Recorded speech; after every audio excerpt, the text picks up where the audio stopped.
Welcome back to another episode of What Are You Made Of with your boy, Mike C-Roc. I'm in the house today, recording today, and I know this will come out later, but it's Black Friday and just still doing it, man. We don't take days off. We take the reasons that most people take to not accomplish stuff. We accomplish stuff. That's how we roll. That's what I teach my kids. That's what I teach my clients. That's what I teach all of my partners and employees. That's just the way we roll.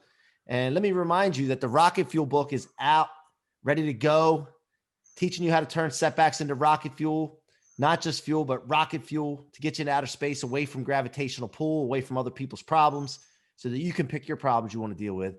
And that book is filled with anecdote stories from my life, lessons that I've learned through my experiences, as well as mentors, valuable lessons that they've taught me and how I've implemented that into my life. It'll change your life. It's going to change millions of lives. Go get the lives. Go get the book. Mike C-Roc with no K, MikeCroc.com/book, MikeCroc.com/book.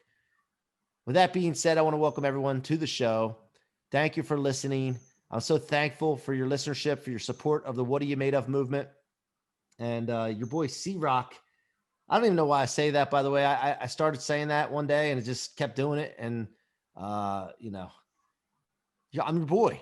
So guys, today the show, What Are You Made Of reminder is about what are you made of? Like, what have you been through in your life that you feed off of, that you fuel off of for success for your future? And today's guest is an old friend of mine, Emanuel Svechinsky. Did I get it right? You got it. All right. I ain't playing today. What are the few, man? Let's go. So yeah, Emanuel SV is a self-development and fear conquering expert and happiness manifester. He lived in his whole life worrying about what others thought and letting that dictate his path in life until he finally discovered the secret sauce to conquering fear and developing the courage to live on his own terms. But also what I don't see here that I know to be true is that you're somewhat of a magician. Yeah. That's all in my past. Okay, well, we're gonna bring some of that up. Past. We're gonna bring some of that up. Before we get into that, though, Emanuel, welcome to the show, and I gotta ask the question: what are you made of? Yes. I would say, if you know what, I am made of absolute fear. That's exactly what I'm made of. I grew up fearing everything in my life. You name it. I grew up fearing, being bullied in school, grown-ups, younger kids, babies spitting at me because of the germs, spiders, heights, you name it. I feared everything in my life. And that fear, while it took over, I realized that once you turn that fear into your ally, your life becomes different. And I will always take that with me. A lot of people think I'm fearless. I am not. There are only two types of people that are fearless, and psychopaths and liars. So that I'm neither. And I truly believe that fear used as an ally is the best thing you could possibly use to grow. And as C-Roc says, if you use fear as rocket fuel, oh boy, you're orbiting into space beyond belief. Right on, man. Right on. So I love that. Of course, it's part of my message as well. And, I want to know more about you though, man. I want to dig deep. So what's your story, bro? What's your story? Everybody's got a story. What's your story? Absolutely. When I was born, I had a lot of ear infections, and that caused me to lose a lot of my hearing. I'm right now still considered legally deaf, but when I grew up, What'd you say? I am legally deaf. It's a bad joke. It's a bad joke, dude. It's a bad joke. Oh, it's a bad joke. My uncle always used to pick on me like in a fun way. And I don't mean to cut you off, but I got to tell you this because, and he used to be like just constantly picking. And I wouldn't be able to hear what he said because he talked real fast sometimes. And he'd say, "What?" And I would tell him, and I would say the same thing again. He'd do it. And I fell for it every time when I was a kid for some reason. But anyway, I didn't mean to cut you off. Go ahead. What? So you had trouble from ear infections, which I'm familiar with. Yeah, so it was essentially what it was. It was like I lost all my hearing, and I don't know how I managed to get it back. That to this day I still don't know. So I think it was something like out of the world, something with music. But I grew up not being able to hear, and all I hear, even to this day, that's why I'm wearing my earphones right now to hear better, is tinnitus. I have tinnitus just ringing through my ears, very sharp, high pitch all the time, whether I'm awake, sleeping, walking, and that's brought a lot of, hardships in my life. People would call me, hey, Emanuel, you're so deaf, you're so deaf. I'm like, I'm not deaf. I'm not, So it also affects your balance when you're walking. Yeah. I developed kind of like a funny walk because I can't hear. So all my life, people were making fun of me for that. And I grew up fearing like I'm going to be no one, you know, even as early as I can remember, I wanted to be a famous entertainer. I wanted to become super famous, just to show that, hey, I'm the shit here, right? And I'm sorry, am I vulgarity allowed? Yeah, Or no? keep going. No, dude, roll, I man. just I want to love make it. sure because I love I it. have this right here. So I appreciate it. Now so, we would have had to put tape over the shirt first, but nah, we're good. okay, cool. Doesn't it, we're rolling, man. Unfiltered. All right, dope. So essentially, my family was like, okay, yeah, you want to be an entertainer? Okay, go learn how to dance first. And my family put me into dance classes, and I didn't hear the music at all. I was so offbeat. Like everyone made fun of me for that because because like learning the cha-cha, the samba, the jive, all the Latin and standard dances, it's like going offbeat all the time. My dance instructor was like, okay, you seem to really enjoy this, but don't compete. Whatever you do, don't compete.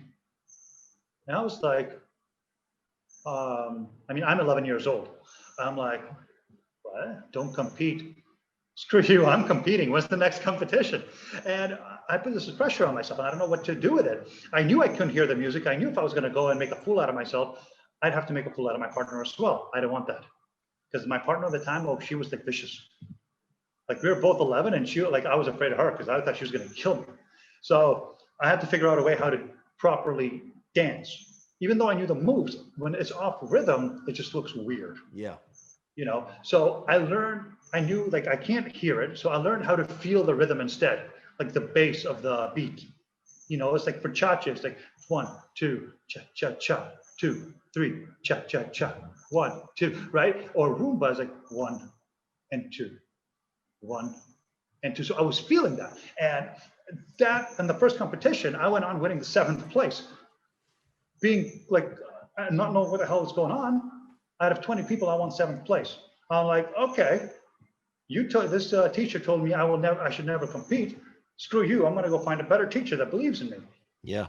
And then I did. And then I went on and competed for Canada. I got like 1st place, 2nd place, 3rd place, all over, like through pre-championship level until I just injured my leg and couldn't do it anymore. Where was that first? Where was that where the first teacher was?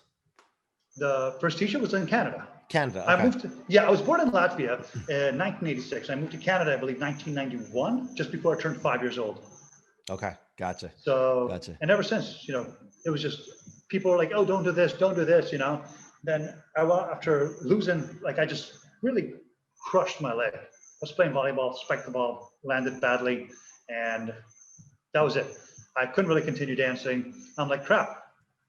Now people got him right. What else can I do? I remember I still have that dream to be a famous entertainer.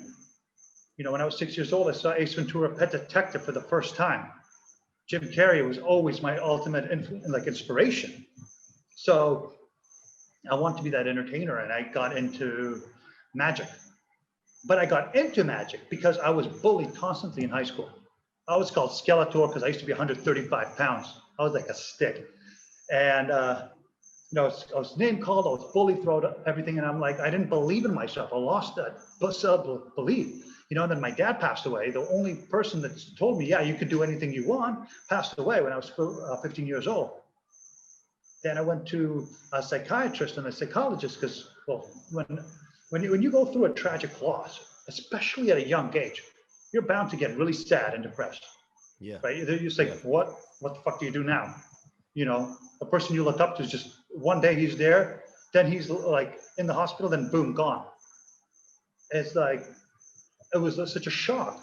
And what did you do to fill that gap? Like that void? The void, I just play video games. I just try to get my mind away. And that was a mistake. I tried to find something to fill in the void rather than understand that the void will always be there. Okay, I learned that a lot later in life, a few years ago, actually. That's when when I realized how much I've wronged. It's like my dad will always be a part of me. And when you try to fill in that void after a person passes, I feel like you reject that person from being a part of you for the rest of your life. You reject the memories, you reject everything. So it's from video games to getting bullied. I got my ass whipped in high school, just like beaten up to the point where I was so scared to even go to high school. So what did I do? I'm like, okay, I don't want to be this Emanuel kid anymore. I really don't. I want to be someone else. I can't do this. I hate myself. I have no confidence. I'm afraid of everything. I need to be someone else. So I created a new persona. And at that time, it was very like a controversial punk ass punk kid, like with a gothic apparel, all black, like you don't mess around with me. And then all of a sudden, people were like, "Whoa, this guy's a freak show," but I'm not messing with him, right? So, and that's when I started magic. That's the exact time. Okay, I'm here, and then I transferred schools, and then I got into magic, and then I'm this magician kid, right? And it's like, okay, this guy's cool. I'm like, yeah, I'm cool. I'm cool. Right. So I built this ego on top of me. And then after high school, I just went on with the magic. I'm like, okay, everyone was telling me, oh, magic. What can you do with magic? Like, you can't be famous. You are legally deaf. You walk funny. You mumble when you speak. All the reasons that you couldn't succeed instead of the reasons you could. Yeah. Exactly. Yeah. So that was really like this fear actually fueled me, but in the wrong way. Mm-hmm. Right? Like while I was scared, I was like, okay, I'm gonna show those guys. I'm gonna do this in spite of them. I'm gonna be the best freaking son of a gun they've ever met. So, that's what happened. I got into magic. I started performing. I made a name for myself. And were you booking shows and getting paid too? Oh yeah. Not exactly after high school. Yeah. Not exactly after high school. It started in my 20s.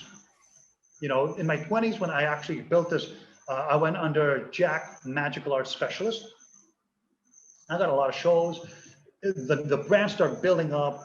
Of course, in the entertainment, you get to a certain place, certain substances come in your face, and it's just going all around you, and you get around the wrong crowd. And you start sabotaging your life after that. You lose sense of who you are. I would do 3-4 shows a day, every single day. And it tired me out. No drugs or anything could help me. I mean, like stay active like that. And that's when I'm like, you know what? I just got my jacket hung in a small museum in Ohio. And I'm like, okay, you know what? I'm kind of done performing. I'm going to go back to school, right? It was always a battle between my actual self and this character that I created, which later became known as Jack Von Spade. Von Spade, like the card, a spade. Yeah. Jack Von Spade. Okay. Yeah. Okay. So that came a bit later. Like with everything, like my career was like up and down, up and down, up and down, and then it's like I want to go back to a normal life. As soon as I did, I went to university to do a double major, and then I got into an accident, which really made me forget a lot of things. It made me forget who I was. And the only thing I remembered was not Jack Von Spade, but Jack Spade at the time. So I got back into it. It's like, just when it's a famous line from Sopranos, just when you think you got out, they put you back in. Yeah. That's exactly what I felt. Yeah, that was Godfather. That really? I thought that was in Sopranos. Well, they might have made fun of it in Sopranos too, but that was yeah. Honestly, I don't remember Godfather too much. Yeah. That came from that. That's what they were talking about. Yeah. Okay. I watched Sopranos, Godfather, Goodfellas, Casino, all of them, man. Scarface, all of them. Yeah. Oh yeah. So you got sucked back into the magic. Yeah, I got back into the magic, and then it was just like full of going up and down. And then once I hit a spot where I'm like, you know what, I'm ready to blow up. That's it.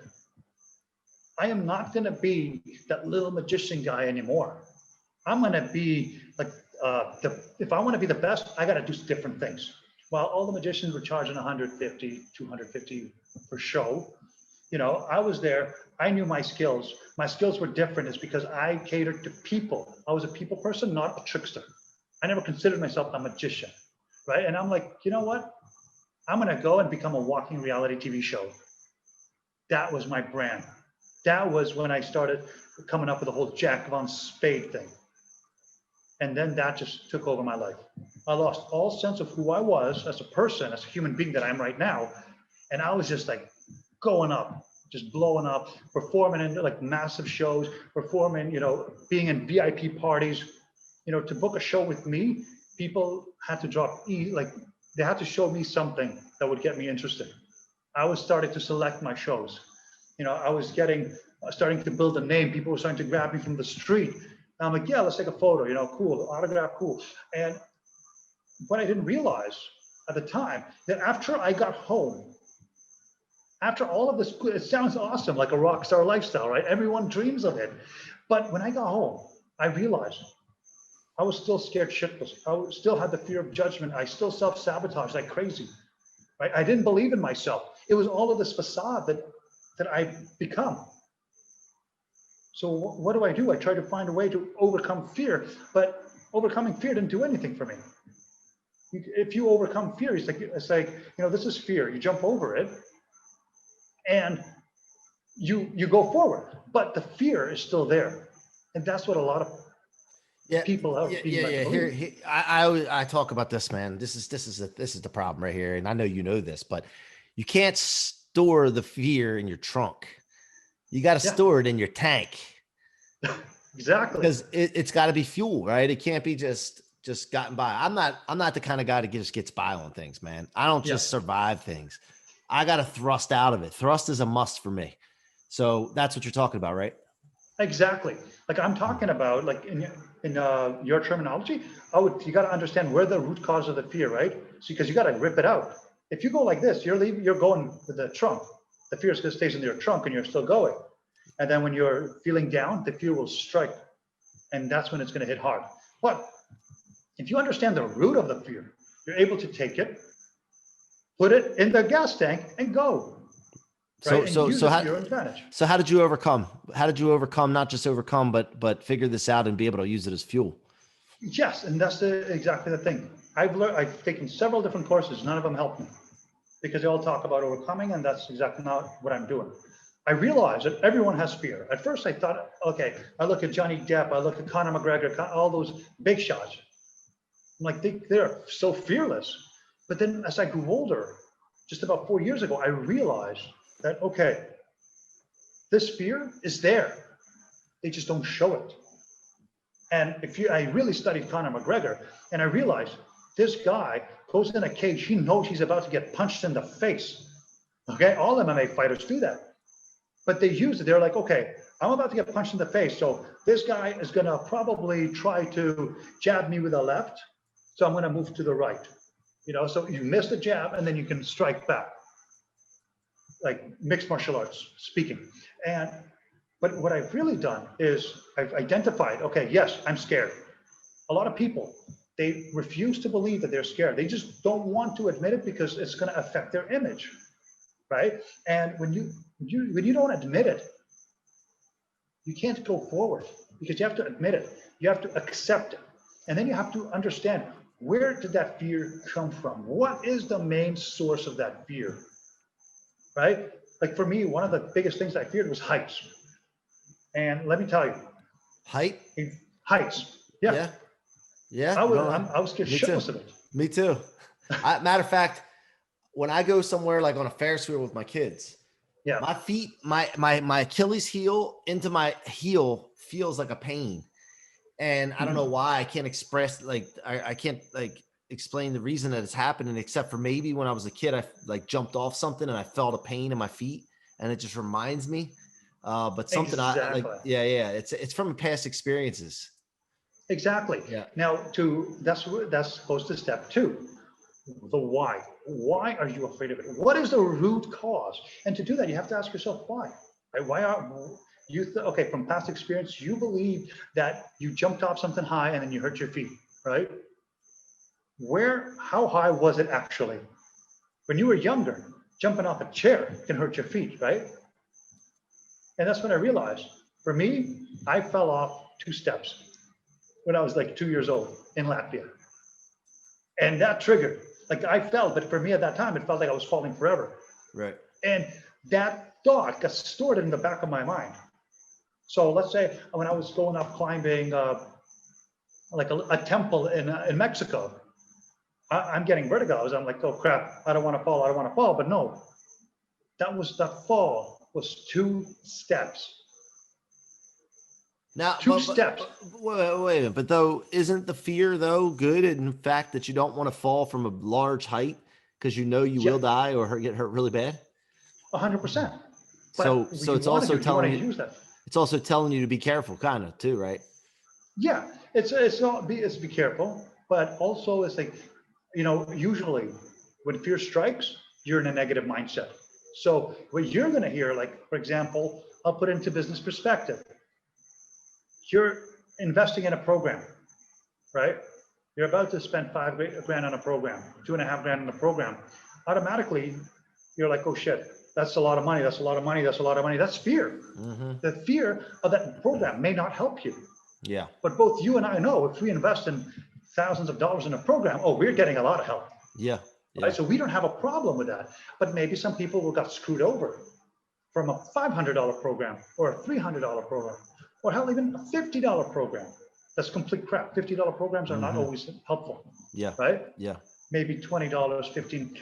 Those programs give you the basics, but they don't actually help. Yeah. So maybe, like, for example, a perfect example is back when in the magic days, okay, I had a client and he's like, okay, yeah, I don't want a magician performing for my party. Right. I'm like, why? Well, because we got screwed over $200 by a magician and it was a boring party. He was boring. He was dull. He just did the tricks and left. Everyone was bored and that's it. I'm like, okay. So I knew now what the real problem was. The problem was that he was bored, right? So I had to get him out of that mindset. So what I did is I told him, I'm not a magician. I'm here to make sure that your crowd, your people will love you more after the show. They're not bored. Right. Yeah, they're not going to be bored. In fact, if they scream and run away, I apologize in advance. Not only that, but I also told them, I promise you this, and that's always been my guarantee. If you find out how I do the trick, or if you aren't bored, full money back. That is my guarantee. It's always been my guarantee. Boom, right there. He was like, okay, how much? I'm like, 2,200. He was like, deal. You get it? So it was never like about the money. It's never the actual fear. You got to tackle the root fear. Yeah. So the fear wasn't paying money. The fear wasn't having a magician. The fear that he had was the fact that his people would be bored. Right. And same with everything. Once you have the root, you know how to maneuver over it. The root. Yeah, that's what you got to find. So what are you into now? Magic's on the shelf right now. So what are you into now, Emanuel? I'm done. I'm done with magic. It's a thing of my past. I'll do a few tricks, but that name is no longer associated with me. And right now I help people conquer fears, all kinds, whether it's for business, whether it's for romantic relationships, understanding relationships. I have a message to spread to over 7 billion people on the planet. And it's 2 words. So that's on my shirt. Yeah. Yeah. Fuck fear. Right? Yeah. Exactly. So that's the message I'm spreading along, because fear can be beaten. It can be conquered. And it's best if it is conquered. Then it's better as your ally than your enemy. So when you fuck the fear, it's going to start loving you. So what's the end game though? Like, what do you see your vision, your grand vision for yourself at this point? Well, right now I'm just scaling. I have several programs. We have to see right now. I mean, everything is so up in the air because of everything that's happening. I mean, with the whole COVID thing, I'm not going to get into the whole COVID I'm not talking about vaccines, but that's the thing. You don't know what's going to be like. Is it going to be online? Because I don't mind doing online. I have workshops. I have 5 different courses online. books. I'm spreading out into the book field, also into the kids field as well, teaching kids how to conquer fears. Definitely not with this terminology, Right, right, right. but so, but at the same time, if it gets better, I'm looking forward to going back into seminars, like in live workshops, big stages, and ultimately, like I said, 7 billion people living a fearless life. Because what people don't understand, the biggest problem with fear is the fact that it takes away your happiness. People have never, ever put the two and two together. They're like, oh, I have to conquer, I have to overcome this fear. I have to overcome this fear, and then everything's going to be okay. People are looking for okay. I always ask people, how happy are you on a scale between a 1 and 10? If it's not 10, then there's some fear stopping you. Yeah, you got work to do. I mean, I wake up every morning myself, man. I wake up every morning. First of all, grateful. If I don't wake up grateful, man, I find it that I have easy findings of things to complain about. But I wake up scared every day that we're not doing enough. Like in my company, I'm not doing enough. You know, I got to do more. Like I got my head's constantly like I'm just not. I think I'm concerned with complacency, you know, and falling out of a momentum cycle. Like I like momentum. I like building a snowball and then letting it roll. And then I'm so worried because I know how hard it is to get going again to slow down. Yeah. And so I fear that all the time. Well, I'll tell you something. I know exactly where you came from, exactly where you're coming from right now, because it's in the entertainment industry, there's always the fear. Every morning you wake up, you're like, am I the second best now? Right? Now, you can use this fear as fuel to make you go harder or smarter even, you know. It depends what exactly. Do you want to be complacent? Because there will be a time. I mean, I'm not trying to talk down. I'm not talking down. Okay, don't get the wrong impression here. But there will be a time where you will slow down. All of us will. But you want to make sure that at the time that you slow down, you're able to get back up. Yeah. And the fact is that you will be able to get back up because you've done it before. And I'm sure you've done it several times. Yeah. And that's why I'm going to leave your viewers with an exercise that I practice every single morning. Let's go. It helps me remind myself. And it's been working throughout so many people. It's changed over thousands of people's lives. There's a teacher in New York that uses this exercise with her students. Well, not teacher, she's a psychologist, but in high school. And this is what I call the fearless mindset exercise, okay?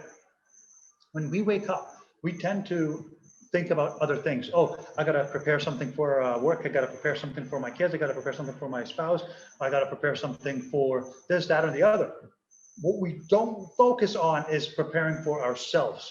And I'm a very, very serious believer of being selfishly selfless. What that means is if you're not going to be selfish, you will never be selfless. Right. Because if you don't love yourself, how can you love other people? If you're not making money, how can you help other people with money? You know what I'm saying? Yeah, I think people get confused with selfishness with self-absorbedness. Exactly. That's the difference. And they mistaken the two. And you need to be selfish to take care of yourself, because seriously, if you are not healthy, or you're not strong, or you're not mentally strong, or you don't have knowledge, how can you really help other people? Aren't you really hurting people and holding them back? I agree 100%, man. I love that. Exactly. Love that. Where are you located right now? Like tell my audience where you are right now. Right now I'm in Zanzibar, Africa. Zanzibar, Africa. And what the heck are you doing in Zanzibar? Traveling. It's called adapting. That's what I really call. What happened is in January, I met a good friend of mine in Miami. I was in Miami in January, and I met a good friend of mine. And then we met at a mentorship program, the 10X mentorship program, and we just got along very well. So then what happened is, GrowthCon happened, and we start getting closer and closer. And I have to go. I had a family emergency that I had to attend to in Toronto at the end of February, and she was still in Florida. So after that was done, we were like, okay, well, we want to be together. We fell in love, and love conquers all. So we were trying to find a way how to be together. And the government wouldn't let anyone in Canada. And I I couldn't really go to the States because no insurance would cover me because for the whole pandemic. So we're thinking, okay, how can we be together? We don't want to play victims of COVID. No, we're going to take advantage. So we found that Croatia has very, very low cases, like 25 people for the whole country. So what do? We plan out Croatia. We decided, okay, let's go. You have a digital business. I have a digital business. She's a translator, one of the best for courses and everything. And I have my business online, helping people, conquer fears, attract more happiness, and I mentor them. So we both have online businesses. What is stopping us from going to a different place? So we went to Croatia, spent 3 months there. Okay, we have to find another place because we can only stay there for 3 months. And to be fair, I cannot stand the cold. Yeah, me neither. I don't like it. Canadian that doesn't like the cold. I'm not Canadian. My girlfriend calls me a fake Canadian. Living in Canada, I should say. I can't live in Canada. Yeah, I really can because it gets too cold. I love Canada. Yeah, I don't like love the cold people, either. but I can't. So we wanted to find a warm place.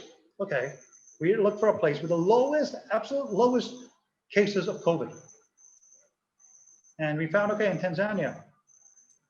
I think I'm pronouncing it right or wrong. I'm not sure if I am pronouncing it. Tanzania, isn't it? Tanzania. Tanzania. I don't even know. I just always said Tanzania, but I don't even know where it is. I just heard of it before. It's like southeastern Africa. Yeah. It's a bit north of South Africa, but 0 cases. Bro, 0 cases. Are they just not testing? I don't know. That's the thing. I don't know. When I ask them what about COVID, they say 2 words, and I love those 2 words. Hakuna Matata. There's no problem. No problem, no worries. There's no COVID. Yeah. And I honestly haven't worn a mask for like a month and a half now. Yeah. So after we spend a bit in a village there, then we go to a different place in Zanzibar, right? And if you're just why should we be stuck in a place when we can go anywhere we desire, right? We saw that the cases were picking up in Croatia. I'm like, we don't want to be here. Let's go to a different place. It's super safe to travel, especially, well, you got to get COVID tested. You got to be careful. I'm not saying travel recklessly here. We got the test. We got to make sure we don't have fevers. If I started feeling sick, I would panic because I'm like, oh crap. I would not travel if I'm feeling sick. Right. And that's what we're doing. And it's about, waking up every day, as you say, gratitude as well, and focusing on the fearless mindset exercise, knowing everything who we are. I love it. We want to go wherever we feel like going. Next place, we don't know yet. Yeah. We don't. So that's awesome, man. Hey, kudos to you, man. Kudos to you. And where can my audience find you, Emanuel? Well, thefprinciple.com is the website. F as in fear. Yeah, the F principle. Got Fearless Principle. That was the story behind that. And on Facebook, Instagram at the F Principle. Facebook is, I do have a group called Conquering Fears, which is a brand new group created for people that want to, find that a lot of times people have troubles conquering fears because they don't have the right people around. They always are around the wrong people, and those people bring them down. They're like, oh, fear is impossible to conquer. You just have to overcome it and just jump over it and forget about it. Feeding them bullshit advice. Right. So I do have that called Conquering Fears Through Community, called Fuck Fear. Yeah.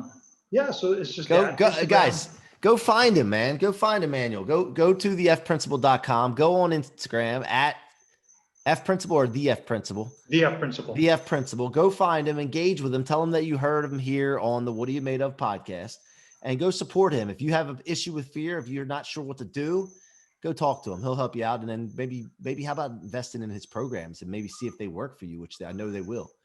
But look, Emanuel, thank you so much for coming on the show today, man. I appreciate you. I appreciate your friendship. We haven't talked in a little bit because of how busy we've been, but it's good to connect with you again, brother. And likewise, man. Thank you so much for this opportunity. And if I may give a big offer for everyone watching this. Yeah. Whoever listening to this right now, who's ever watching this right now, I am giving you my time. So book a call. I'm giving everyone from this podcast a free call with me. You want to talk about fear? I'll tell you exactly what the fear is. Usually I charge $1,000 for half an hour. And this is going to be free for you. I appreciate C-Roc. I appreciate you. And if you appreciate C-Roc, I appreciate you. That's the way I see it. Where can they go to book that? at the It's on website? Calendly.com. Also, there is, it's going to be on the fprinciple.com. There's Okay. a chance for that as well. All right. fprinciple.com, guys. Go there. Yeah. Connect with Emanuel. Do 30 minutes with him, man. Do it. Do it now. It's your boy C-Roc. You guys have been listening to the What Are You Made Of podcast. I appreciate all of you. Go to MikeCroc.com, MikeCroc.com /book. Get your rocket fuel book. And also go to the fprinciple.com and check out Emanuel's offer to you guys, just for you guys today. And guys, I just want to thank you again, because, you know, it's just after Thanksgiving here when we're recording this. And again, I'm always grateful every day, but I really appreciate you guys. And I love all of you. And some big things are going to be happening here in 2021. I can't wait. The last 12 months have been a whirlwind. But when you set your sights on something and you believe before you see, anything is possible. So until next time, keep turning those setbacks into rocket fuel, baby.